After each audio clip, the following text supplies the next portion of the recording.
Hello दोस्तों, नमस्कार। स्वागत है आपका डिफरेंट मैथ पर। और आज के इस लेक्चर में हम बात करेंगे जो ट्रिग्नोमेट्रिक हाइट एंड डिस्टेंस का चैप्टर है 10th क्लास का, या किसी भी एग्जाम्स में ऐसे क्वेश्चंस आते हैं तो इसको ध्यान से देखिए। जैसा क्वेश्चन लिखा हुआ है कि एक भूमि के किसी बिंदु से 20 मीटर दूरी पर एक भवन है। ये मान लीजिए एक पॉइंट है ऐसे, ठीक है। इससे 20 मीटर एक ऊंचा भवन है। यहाँ से इस पॉइंट से मान लीजिए 20 मीटर ऊंचा एक आपका भवन है। उस पर क्या कहा, एक शिखर पर एक संचार मीनार यानी टावर लगा हुआ है। टावर, तो यहाँ से मान लीजिए एक टावर है ऐसे, इस पे टावर लगा है ऐसा भवन के ऊपर। तो तल यानी कि यहाँ पे जो बॉटम है यहाँ का, और जो ऊपर इसका शिखर है उसके उन्नयन कोण क्रमशः 45 यानी 45 एंड 60 है। तो हम कह सकते हैं अगर तल से देखें तो ऐसा होगा, इसी पॉइंट से अगर इसके शिखर को देखो तो ऐसा हो जाएगा। तो यहाँ पर ये 45 है और ये पूरा जो है वो 60 है, ऐसा कह रहा है क्वेश्चन में, ठीक है। और यहाँ पर ये भवन की हाइट जो है 20 मीटर बता दी है। भवन की हाइट ये है, लेकिन मीनार की हाइट हमें पता करनी है। तो हमने क्या माना, मीनार की हाइट h मान लेते हैं, ठीक है, माना। और ये डिस्टेंस हमें पता नहीं तो इसको हम क्या मानेंगे, x नाम दे देते हैं, a b c और ये d नाम दे देते हैं, ठीक, माना।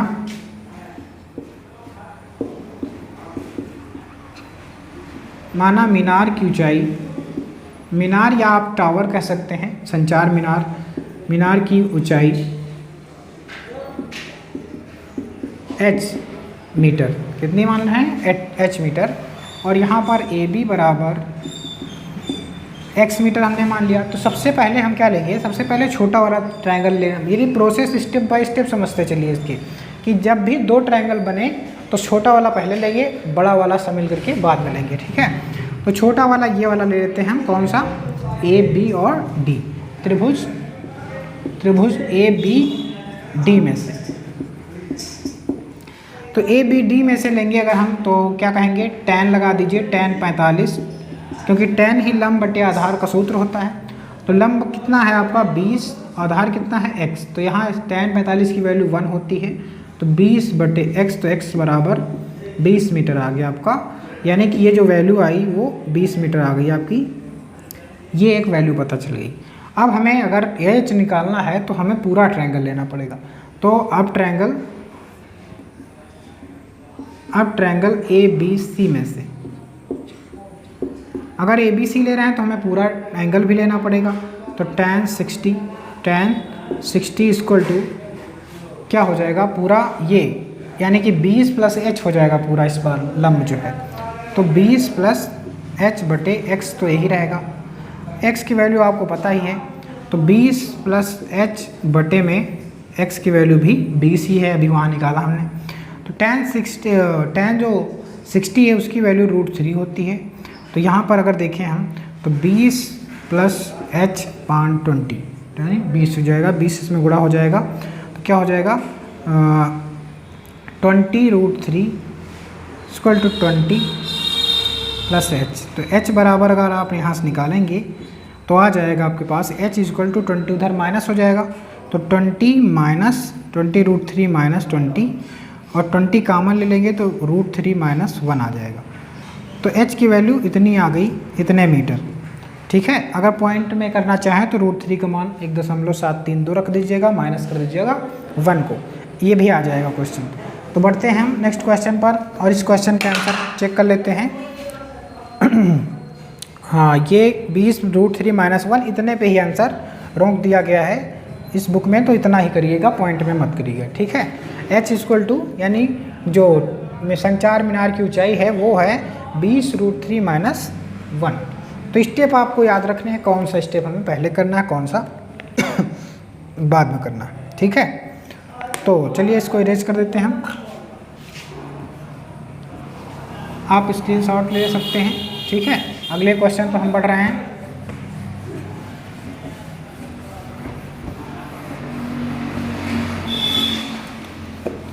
तो ये इस टाइप के क्वेश्चन हर एक एग्ज़ाम के लिए इम्पोर्टेंट तो है ही, साथ ही साथ आप प्रैक्टिस करेंगे तो इस टॉपिक से बोर्ड एग्जाम में 1 या 2 प्रश्न निश्चित होते हैं, आना ही आना है। ये रिड्यूस नहीं हुआ है चैप्टर, तो इसमें से डेफिनेटली आते हैं प्रश्न, ठीक है। तो अगला हम एनसीईआरटी का क्वेश्चन ले रहे हैं कि एक पेडेस्टल के शिखर पर एक 1.6 मीटर ऊंची मूर्ति लगी है। एक पेडेस्टल मतलब चबूतरा है ऐसे, और उस पर 1.6 मीटर ऊंची एक मूर्ति लगी है। भूमि के एक बिंदु से मूर्ति के शिखर का उन्नयन कोण, भूमि का एक पॉइंट है, वहाँ से मूर्ति के शिखर का उन्नयन कोण कितना है, 60 डिग्री है। और उसी बिंदु से पेडेस्टल के शिखर का उन्नयन कोण 45 है।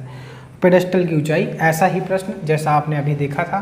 मान लीजिए पेडेस्टल है, उस पर एक मूर्ति लगी हुई है ऐसी, जिसकी हाइट है 1.6 मीटर, 1.6 मीटर ये हाइट दी, और हमें पेडेस्टल की ऊंचाई नहीं पता है, जो चबूतरा है उसकी ऊंचाई हमें नहीं पता। यहाँ से थोड़ी दूर पर एक पॉइंट है, उसकी डिस्टेंस नहीं बताई है आपको, और कह रहा है कि अगर देखा जाए तो शिखर के उन्नयन कोण मूर्ति का कितना है, 60 है, मूर्ति का 60 है, और जो इसके शिखर का है, पेडेस्टल के शिखर का, वो कितना है, वो आपका है 45। तो वैसा ही जैसा अभी हमने किया था प्रश्न। तो A, B और ये C और ये मान लीजिएगा D, ठीक है। तो हमारे हिसाब से ये क्वेश्चन आप लोग लगा सकते हैं अगर चाहें तो। पहला काम वही करना है जैसा अभी हमने बताया था आपको कि कौन सा लेना है, छोटा वाला ट्रायंगल ले लेना है पहले। तो माना पेडेस्टल की ऊंचाई h मीटर, कितनी है, h मीटर, ये मान लेते हैं x, AB बराबर मान लेते हैं x मीटर, ठीक है। अब त्रिभुज कौन सा लेंगे, ABD, छोटा वाला दिख रहा है ये, AB और D ये ले लेते हैं। तो क्या हो जाएगा, tan 45, जो अभी स्टेप हमने किया था, क्या है इसका h/x, समझिएगा बात को। यहाँ से tan 45 की वैल्यू 1 होती है, h/x हो गया, तो x = h। ये कंडीशन हमारे पास आ गई कि जहाँ x आएगा वहाँ h भी रख सकते हैं, और h जहाँ है वहाँ x भी रख सकते हैं, यानी कि x और h दोनों बराबर हैं। ये कंडीशन हमारे पास मिल गई है। तो अब दूसरा हम लेंगे, पुनः त्रिभुज ABC में से अगर हम दूसरी बात देखें तो यहाँ पर tan 60 = पूरा लंब होगा तो क्या होगा, h + 1.6 नीचे x। तो यहाँ पर हमें h चाहिए तो हम x को रिप्लेस कर देंगे, x हटा देंगे, तो यहाँ √3 होता है इसका, h + 1.6। x को हटा के h भी लिखा जा सकता है क्योंकि हमने h = x ऊपर दिखा दिया है। तो हम कह सकते हैं h √3 ये हो गया, और यहाँ पर h 1.6 ऐसे कह सकते हैं। तो यहाँ पे हमारे पास क्या बचा, क्या h को उधर ले जाओ, ठीक है। तो यहाँ पर 1.6 भी है हमारे पास। तो चलिए देखते हैं करके, h √3 - h बराबर 1.6। तो h बराबर अगर देखें √3 - 1 हो जाएगा, इधर 1.6 है। तो यहाँ से देखें h बराबर, ये गुणे में इधर आएगा मल्टीप्लाई में, √3 - 1 ये आपका डिवाइड में हो गया। अब चाहो तो इसमें रेशनलाइजेशन कर सकते हो। रेशनलाइजेशन करने का अर्थ है 1.6 इसमें √3 + 1 गुणा कर दीजिए, नीचे भी √3 - 1 लिखा है, √3 + 1 गुणा कर दीजिए, रेशनलाइजेशन है। तो यहाँ पर 1.6 √3 + 1 और नीचे √3 का स्क्वायर पूरा 3, 1 का स्क्वायर 1, तो क्या बचेगा हमारे पास 1.6 √3 ब्रैकेट 1, यहाँ पर 2 बचेगा, 2 से इसको डिवाइड कर दोगे 0.8 आ जाएगा। तो फाइनल आंसर 0.8 √3 + 1 ये मीटर, इतना आ गया हमारा आंसर h की वैल्यू। अतः पेडेस्टल की हाइट कितनी है, 0.8 √3 + 1 मीटर। आप क्वेश्चन ये बुक में आंसर चेक कर लीजिएगा, यही आ रहा होगा, ठीक है। हम भी देख लेते हैं, तो बिल्कुल सेम क्वेश्चन, हाँ बिल्कुल सेम आंसर है, ठीक है। हमने आंसर चेक कर लिया है, आंसर भी सही है बिल्कुल। तो इस टाइप के क्वेश्चन भी पूछे जाते हैं, बहुत इंपॉर्टेंट क्वेश्चन है। तो आगे बढ़ते हैं, एनसीईआरटी के और क्वेश्चन करते हैं। देखिए इस बुक में काफ़ी सारे क्वेश्चन हैं, लेकिन जो पेपर बनता है बोर्ड का तो वो एनसीईआरटी बुक से और थोड़ा सा एग्जाम्पल्स भी देखने हैं आपको, क्योंकि वो वहीं से बनता है पेपर। एक दो क्वेश्चन को नहीं कहते, बाकी सब एनसीईआरटी बुक से ही आते हैं। एक दो क्वेश्चन कॉमन सेंस बेस होते हैं, वो अपने अकॉर्डिंग दे सकते हैं, ठीक है। तो अगला क्वेश्चन देखते हैं। ये भी बढ़िया क्वेश्चन है आपका कि एक मीनार, एनसीईआरटी क्वेश्चन ही है, एक मीनार के पाद बिंदु से एक भवन के शिखर का उन्नयन कोण 30 है और भवन के पाद बिंदु से मीनार के शिखर का उन्नयन कोण 60 है।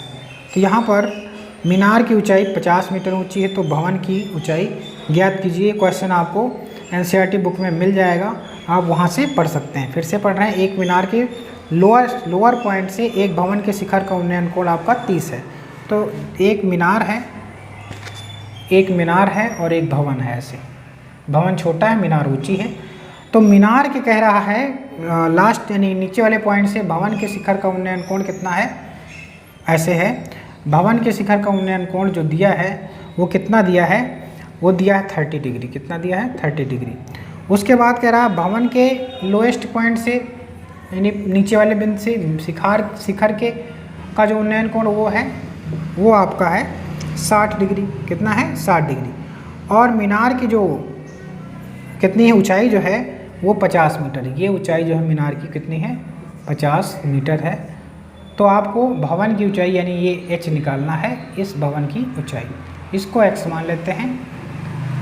इस टाइप का क्वेश्चन देखिए, जो भी क्वेश्चन कह रहा हो उसका ग्राफ आप पहले तैयार कर लीजिए ताकि क्वेश्चन इजीली हो पाए।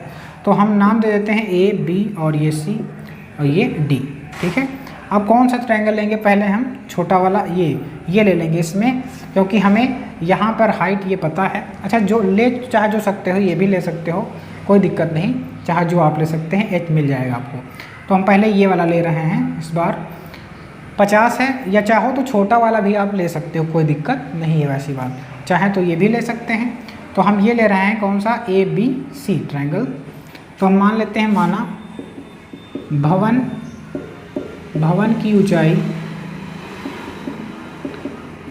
की ऊंचाई कितने मीटर है, h मीटर। कितना, h मीटर। भवन की ऊंचाई h मीटर मान ली हमने, और AB बराबर x मीटर मान लिया हमने, ठीक।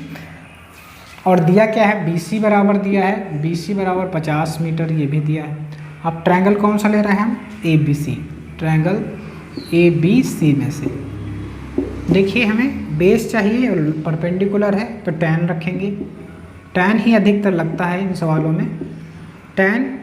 और यहाँ पर लंब बटे आधार, इसका मतलब 50 बटे x। इसका मान √3 होता है, 50 बटे x। तो x की वैल्यू 50 बटे √3 हो जाएगी। अब तक समझ चुके होंगे।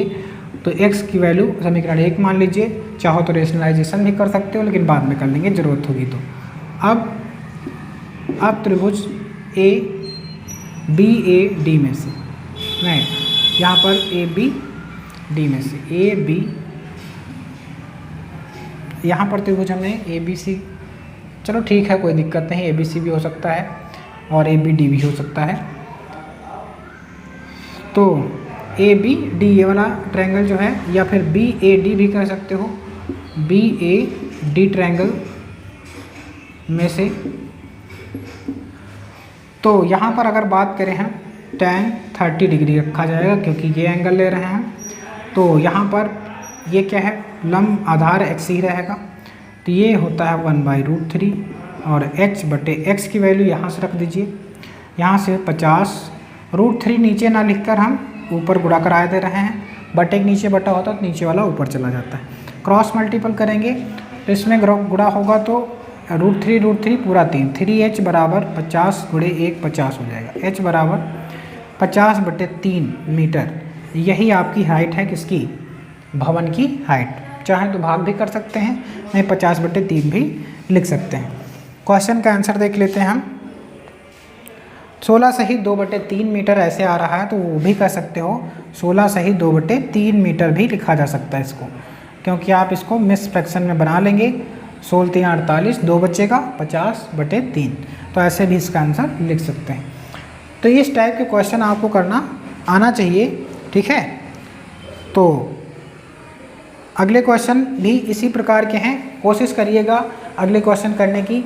जो नेक्स्ट क्वेश्चन हम लाएंगे उसमें डिफरेंट टाइप के होंगे, थोड़ा सा इससे हटके।